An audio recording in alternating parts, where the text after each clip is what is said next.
मुलांच्या शैक्षणिकदृष्ट्या तसेच शारीरिकदृष्ट्या व्यवस्थित व्हावे म्हणून मुलांच्यासाठी बालवाडीच्या मुलापासून ते 8वीच्या मुलांपासून पोषण आहार चालू केलेला आहे। हे पोषण आहार म्हणजे दुपारचं जेवण मुलांना शाळेत आल्यानंतर काय असतं ते कोणत्याही पद्धतीचं शिकवलेलं अन्न असतो किंवा कोणत्याही पद्धतीनं आलेले फूड्स असो हे मुलांना दिले जाते। ही फूड्स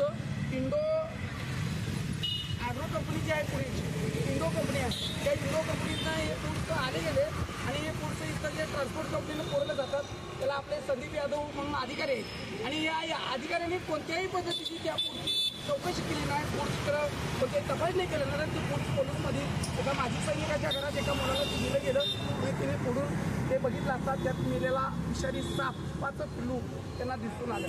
संदीप यादव यांना आम्ही सदर ठेकेदाराबद्दल चौकशी केली असता ठेक्याबाबत मला कोणतीही माहिती नाही अशी यादव यांनी आम्हाला उडवाउडीची उत्तरं दिली। कोणत्या कंपनीचं आहे ही सुद्धा आम्हाला उडवाउडीची उत्तरं दिली गेली आणि तसेच जे लागेबाजी आहेत जी कंपनी आहे त्या कंपनीचे आणि जे संबंधित अधिकाऱ्यांचे लागेबाजी आहेत कोणत्याही प्रकाराने हे एकदम अत्यंत चुकीचं झालेलं आहे आणि याच्यावर कारवाई झाली पाहिजे। त्यात आरोपी म्हणून संदीप यादव यांना घेतलं पाहिजे। तसेच इथून पुढच्या काळात असा प्रकार होणार नाही म्हणून ती इंडो कंपनी जी आहे पुण्याची त्याच्यावर तात्काळ बंदी आणावी। तसेच या ठिकाणाला जे फूड्स या ठिकाणी सांगली पोलीसमध्ये गावलं गेलं त्याच वेळेला ज्या ज्या पॅकिंगमध्ये फूड्स भरलं गेलं ती पूर्ण महाराष्ट्रात केलं गेलेलं आहे याची चौकशी करा। ते फूड्स तात्काळ थांबवा।